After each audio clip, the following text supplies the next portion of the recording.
paano mag-deactivate at activate ng Facebook account. So punta lang ka sa may inyong Facebook application.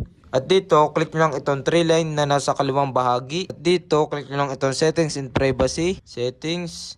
At dito sa settings, punta kayo dito sa may account center.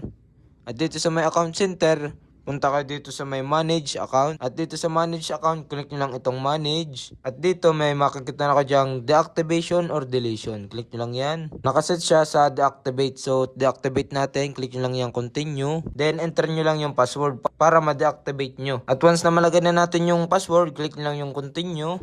Then, ayan, meron dito lalabas yung reason kung bakit nyo magde-deactivate. At dito, so, maglagay lang kayo ng kahit ano dyan, kahit anong ang select nyo dyan. So, halimbawa natin itong other, please explain further. So, ayan.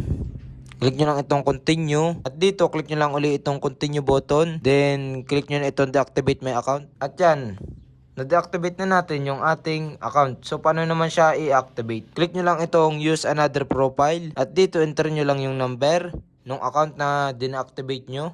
Tsaka yung password. At once na malagay nyo na yung number at password, click nyo lang itong login bot at antayin nyo lang siya mag-loading. So ayan, open na uli natin yung ating account dahil na-activate na natin siya.